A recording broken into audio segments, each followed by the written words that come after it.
Hello friends, അകലെ latest review. Yamini ആകെ തളർന്നു കിടക്കുന്ന കണ്ടുകൊണ്ട് അപ്പൂന് തീരെ സഹിക്കാൻ പറ്റുന്നില്ല. അപ്പോൾ സങ്കടത്തോടെ ചോദിക്കുക, എന്താമ്മേ, എൻ്റെ അമ്മയ്ക്ക് എന്താമ്മേ പറ്റിയത്? എന്നോട് പറയമ്മേ. ഒന്നുമില്ല മോളെ. അല്ല, അമ്മയ്ക്ക് എന്തോ ഉണ്ട്, എന്നോട് പറയമ്മേ, അമ്മ മറയ്ക്കുന്നതാ. അപ്പോൾ ശേഖരൻ പറയും, നല്ല ഹാപ്പിയിലായിരുന്നു യാമിനി, ഇപ്പോൾ എന്താ പറ്റിയത് പെട്ടെന്നൊന്നും അറിയില്ല, എന്തെങ്കിലും കാര്യമുണ്ടെങ്കിൽ തുറന്ന് പറയാമേ. ശേഖരനും പറയുക, യാമിനി ഒന്നും ഞങ്ങളോട് മറച്ചു വെക്കല്ലേ, പക്ഷേ യാമിനിക്ക് പറയണമെന്നുണ്ട്. ഇങ്ങനെ അങ്ങോട്ടും ഇങ്ങോട്ടും നോക്കുവാണ്, പേടിയാണ് യാമിനിക്ക്. അപ്പോൾ കറക്റ്റായിട്ട് അംബിക അങ്ങോട്ട് വരുന്നുണ്ട്, ദേഷിച്ചിങ്ങനെ യാമിനിയെ നോക്കുക. യാമിനി പേടിക്കുന്നുണ്ട്. അപ്പു ഇങ്ങനെ നോക്കുന്നുണ്ട്, അമ്മയുടെ മുഖത്തെ ഭാവവ്യത്യാസം എന്തോ സംഭവിച്ചിട്ടുണ്ടല്ലോ എന്ന് അപ്പുവിനൊരു സംശയം തോന്നുന്നുണ്ട്. അംബികയെ കണ്ടപ്പോൾ യാമിനിയിലുണ്ടായ ഭാവവ്യത്യാസം ശേഖരനും അപ്പുവും ശ്രദ്ധിക്കുന്നുണ്ട്. എന്തോ പ്രശ്നം ഉണ്ടായിട്ടുണ്ടല്ലോ എന്നവർക്ക് രണ്ടുപേർക്കും മനസ്സിലാവുന്നുണ്ട്. അപ്പോൾ പെട്ടെന്ന് യാമിനി പറയാ, ഒന്നുമില്ല മോളെ, എനിക്ക് നല്ല ക്ഷീണം, ഞാനൊന്ന് ഉറങ്ങട്ടെ എന്ന് പറഞ്ഞ് കണ്ണടച്ച് കിടക്കുവാണ് യാമിനി. എന്നാൽ അമ്മ ഉറങ്ങിക്കോ എന്നും പറഞ്ഞ് അമ്മയുടെ തലയിങ്ങനെ തലോടിക്കൊണ്ടിരിക്കുവാണ് അപ്പു. അംബിക ഇങ്ങനെ ദേഷ്യത്തിൽ തന്നെ നിൽക്കുവാണ്. പെട്ടെന്ന് ശേഖരനോട് ചോദിക്കുക, എന്ത് പറഞ്ഞ് ശേഖര ഡോക്ടർ? അത് ഡോക്ടർ ഉറങ്ങാനുള്ള മരുന്ന് കൊടുത്തിട്ടുണ്ട്. അപ്പോൾ അംബിക പറയുക, ശരിക്കും ഉറങ്ങട്ടെ, ഉറങ്ങിയാലല്ലേ ഈ രോഗം മാറത്തുള്ളൂ. യാമിനിയെ ദേഷ്യത്തോടെ നോക്കിയിട്ട് അംബിക അവിടെ നിന്ന് അങ്ങ് പോവുകയാണ്. ജഗന്നാഥൻ്റെ ഫോട്ടോ രാജു അവൻ്റെ ഫ്രണ്ട്സുകൾക്കൊക്കെ അങ്ങോട്ട് അയച്ചു കൊടുക്കുവാണ്. എന്നിട്ടൊരു വോയിസ് മെസ്സേജും കൊടുക്കുന്നുണ്ട്. ഇയാളെ എവിടെ കണ്ടാലും എന്നെ അറിയിക്കണം, ശത്രു ഒന്നുമല്ല, എന്നാലും എനിക്കൊന്ന് അറിയണം എന്നിങ്ങനെ പറഞ്ഞാണ് മെസ്സേജ് ഇടുന്നത്. ഈ സമയം ഹൃതിയ രാജുവിന് ഫോൺ ചെയ്തിട്ട് ചോദിക്കുന്നു, രാജു എവിടെയാണ്? രാജു പറയുന്നത്, ഞാൻ നേടെ വീട്ടിലോട്ട് വന്നുകൊണ്ടിരിക്കുക. എന്നാലേ രാജു ഇപ്പോൾ വീട്ടിലോട്ട് വരണ്ട, ഞാൻ ഓഫീസിലോട്ട് പോവാ, രാജു അങ്ങോട്ട് വാ. എന്താ മാഡം പ്രശ്നം? ഞാൻ എങ്ങോട്ടാണ് വരേണ്ടത്? രാജു ഒരു കാര്യം ചെയ്യും, ആ ശാസ്ത്രി റോഡിൻ്റെ സ്റ്റാർട്ടിങ്ങിലോട്ട് വാ. ശരി മാഡം, ഞാൻ അങ്ങോട്ട് വരാം എന്ന് രാജു പറയുന്നുണ്ട്. ഈ സമയം ജഗന്നാഥൻ ഒരു കടയിലോട്ട് വന്നിരിക്കുവാണ്.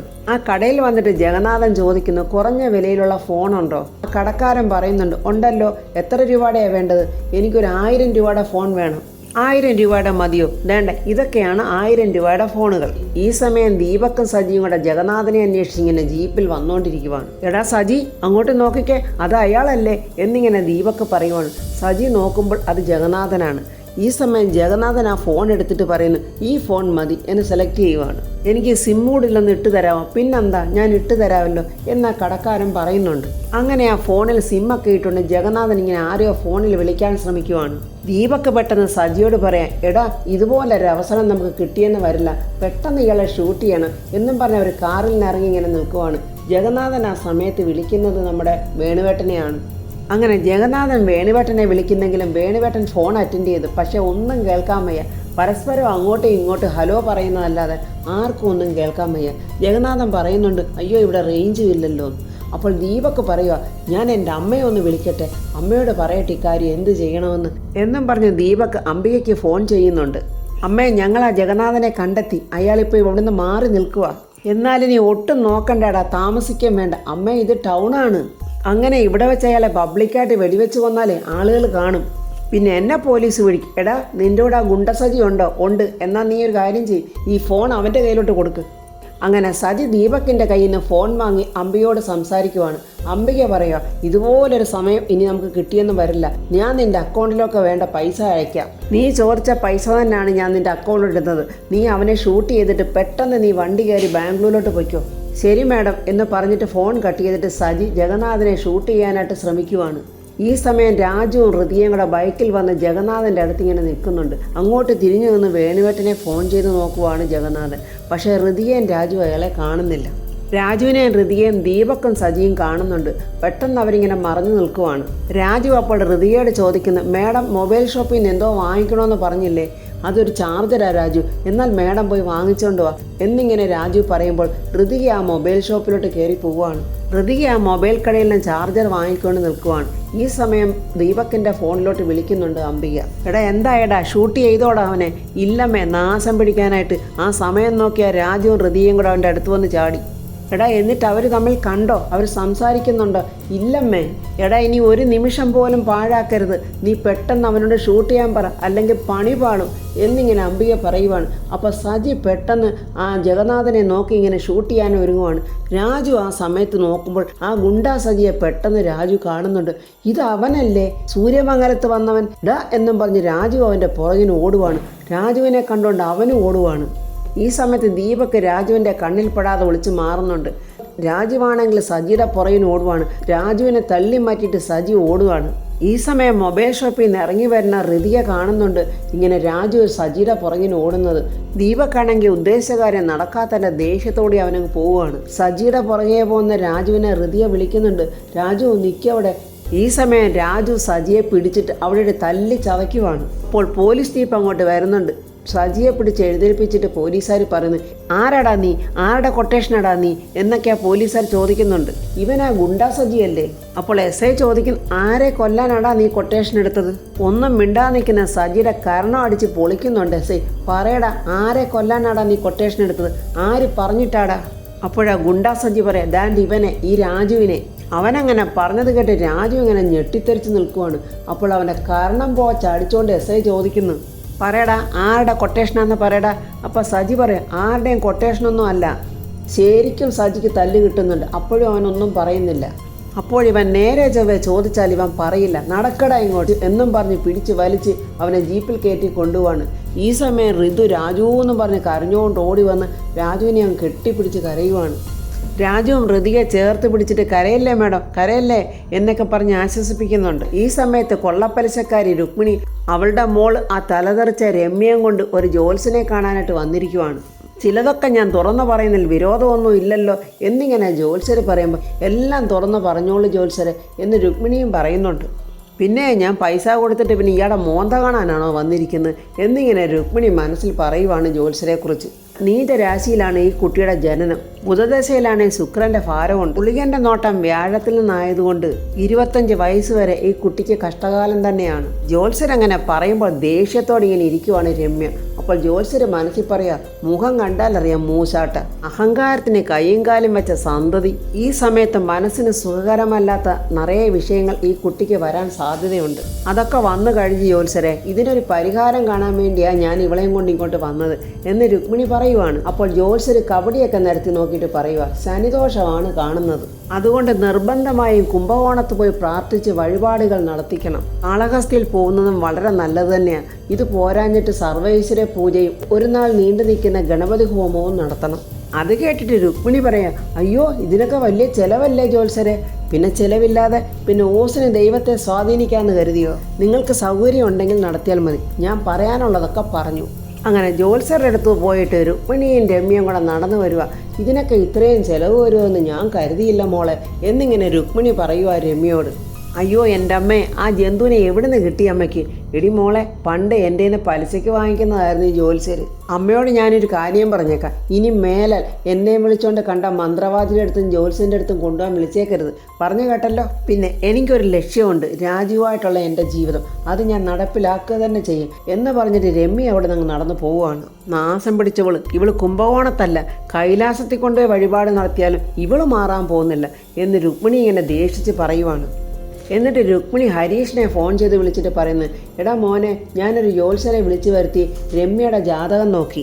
അവൾക്ക് 25 വയസ്സ് വരെ കഷ്ടകാലമാണെന്ന്, അതിന് വഴിപാട് നടത്താനായിട്ട് കുംഭകോണത്ത് പോകണമെന്ന്. ഹരീഷ് അത് കേട്ടിട്ട് അവന് തീരെ ഇഷ്ടപ്പെടുന്നില്ല. അവൻ പറയാ, നിങ്ങൾ കുംഭകോണത്തോ കുട്ടനാട്ടിലോ എവിടെ വേണമെങ്കിലും പോ, അതിന് ഞാനെന്ത് വേണം? നിങ്ങൾ അമ്മയും മോളും ഉണ്ടല്ലോ, ഈ ജന്മത്തെ നന്നാകാൻ പോകുന്നില്ല. പകയും വിദ്വേഷം കൊണ്ട് നടക്കുമല്ലേ നിങ്ങൾ? എൻ്റെ ഭാര്യ സ്ത്രീ ഗർഭിണിയാണെന്ന് നിങ്ങളോട് ഞാൻ എത്ര പ്രാവശ്യം പറഞ്ഞു, എന്നിട്ട് നിങ്ങൾ അവളെ വന്നൊന്ന് കണ്ടോ? അയ്യടാ, ആ എരണം കെട്ടവളെ എനിക്ക് കാണുന്നത് ദേഷ്യവ എന്നിങ്ങനെ രുക്മിണി ദേഷ്യത്തോട് പറയുമ്പോൾ ഹരീഷ് പറയുക, ഇനി മേലാൽ നിങ്ങൾ എൻ്റെ ഫോണിലോട്ട് വിളിച്ചേക്കരുത്. ഞാൻ നിങ്ങളുടെ മകനുമല്ല ഒന്നുമല്ല, ഇനി മേലാൽ വിളിച്ചു പോയേക്കരുത് എന്നും പറഞ്ഞ് ഹരീഷ് ഫോണും കട്ട് ചെയ്യുവാണ്. ദീപക് വന്ന് അംബികയോട് ചോദിക്കുന്നു, അമ്മേ കുഴപ്പമാവും അമ്മേ?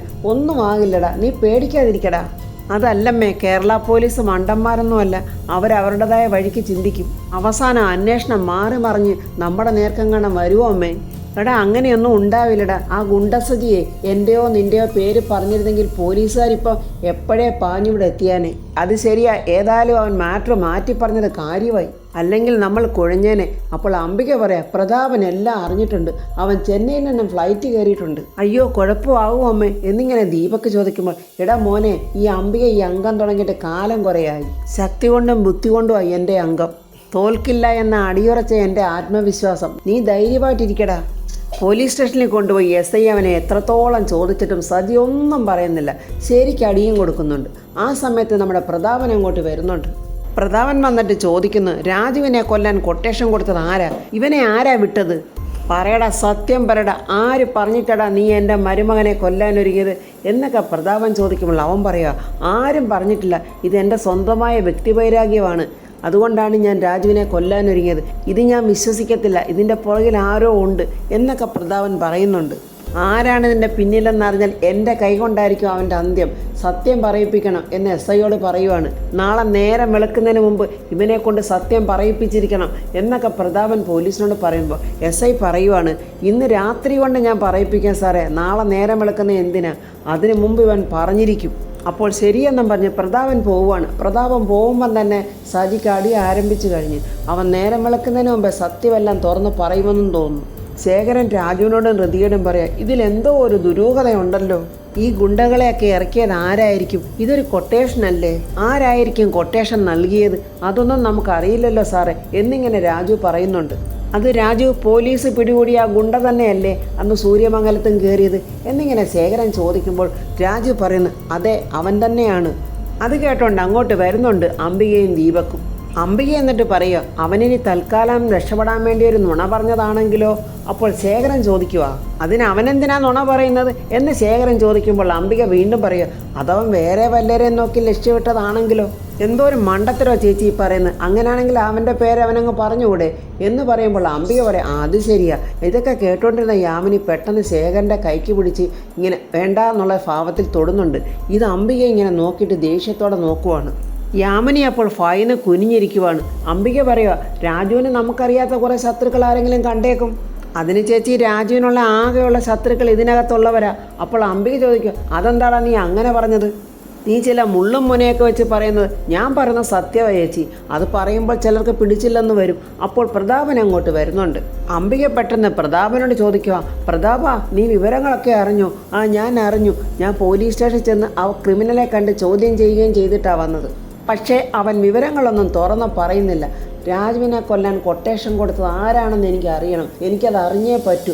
ഞാനത് അറിഞ്ഞിരിക്കും. അപ്പോൾ ഹൃതിക പറയുക, രാജുവിനോട് ശത്രുതയുള്ളത് ഇവിടെ ഉള്ളവർക്കാ എന്ന് പറയുമ്പോൾ പെട്ടെന്ന് പ്രതാപൻ ദീപക്കിനെ നോക്കുവാണ്. പ്രതാപൻ പെട്ടെന്ന് ദീപക്കിനോട് പറയുന്നു, എടാ നീ ഇങ്ങോട്ട് മാറി നിന്ന് എന്നൊരു സംശയത്തോടെ നോക്കുവാണ് പ്രതാപനും ശേഖരനും. ശേഖരൻ ചോദിക്കുന്നു, എന്താടാ ദീപക്ക നിൻ്റെ മുഖത്തൊരു പതർച്ചയോ? എൻ്റെ മുഖത്തെന്തോ പതർച്ച? ഞാനെന്തിനാ പതറുന്നത് എന്നൊക്കെ അവൻ ഒരുമാതിരി പറയുന്നുണ്ട്. പ്രതാപൻ എന്നിട്ട് ദീപക്കിനോട് ചോദിക്കും, നീ ഇന്ന് എവിടെയായിരുന്നു? ഞാനിന്ന് പലയിടത്തും പോയി, പിന്നെ ടൗണിലും പോയി. കവലച്ചട്ടമ്പികളും ഗുണ്ടകളുമായിട്ട് നിനക്ക് നല്ല പരിചയമുണ്ടെന്നൊക്കെ എനിക്കറിയാം. അതൊക്കെ വല്യമ്മാവൻ്റെ തോന്നല. എനിക്കങ്ങനെയുള്ള ആൾക്കാരുമായിട്ട് യാതൊരു പരിചയവും ഇല്ല. നിനക്കെൻ്റെ മരുമകൻ രാജുവിനോട് കുറേ കാലമായി ശത്രുതയുണ്ടെന്ന് എനിക്കറിയാം. രാജുവിനെ കൊല്ലാൻ കൊട്ടേഷൻ കൊടുത്തത് നീയാണോ എന്ന് എനിക്കറിയണം. ഇത് കേട്ട അംബിക അങ്ങ് ഞെട്ടി പ്രതാപ എന്ന് വിളിക്കുന്നുണ്ട്. പക്ഷേ എല്ലാവരും സംശയത്തോടെ ദീപക്കിനെ തന്നെ നോക്കുവാണ്. ദീപക്കുടനെ പറയുക, എനിക്ക് വല്യമ്മാവനോട് സ്നേഹവും ബഹുമാനവും ഒക്കെ ഉണ്ട് എന്ന് കരുതി എന്ത് കുറ്റവും എൻ്റെ മേൽ ചാർത്താവെന്ന് കരുതരുത്. അപ്പോൾ നിനക്കൊന്നും അറിയില്ലെന്നാണ് നീ പറഞ്ഞു വരുന്നത് അല്ലേ? ലോക്കപ്പിൽ കിടക്കുന്ന ഗുണ്ടയുണ്ടല്ലോ, അവൻ സത്യങ്ങളൊക്കെ വിളിച്ച് പറയും. അവനെക്കൊണ്ട് സത്യം വിളിച്ച് പറയിപ്പിക്കാൻ ഫോഴ്സുള്ള ആളുകളൊക്കെ ഇവിടെ ഉണ്ട്. പ്രതാപൻ അങ്ങനെ പറഞ്ഞത് കേട്ട് അംബികയും ദീപക്കും അങ്ങനെ ഞെട്ടി ഉറച്ച് നിൽക്കുവാണ്. ഇനി ഗുണ്ടാസജി സത്യങ്ങളൊക്കെ പറഞ്ഞാൽ ആരെ കൊല്ലാനാണ് വന്നതെന്നും ജഗന്നാഥനെ കൊല്ലാനാണെന്നും ജഗന്നാഥൻ ആരാണെന്നും എന്നൊക്കെയുള്ള വിവരങ്ങളെല്ലാം ഗുണ്ടാസജി ഇനി പോലീസുകാരോട് പറയും. അതിൽ നിന്ന് അംബികയും മകനെയും പൊക്കും എന്നുള്ളതിന് യാതൊരു സംശയവുമില്ല. അപ്പോൾ ഫ്രണ്ട്സ്, പ്രതാപൻ അംബികയും മകനെയും ചെയ്യുന്ന കാണാനുള്ള റിവ്യൂമായി നമുക്ക് നാളെ കാണാം. എൻ്റെ ഈ റിവ്യൂ ഇഷ്ടപ്പെട്ടാൽ ലൈക്കും കമൻസും, സബ്സ്ക്രൈബ് ചെയ്യാത്തവർ സബ്സ്ക്രൈബ് ചെയ്യണേ.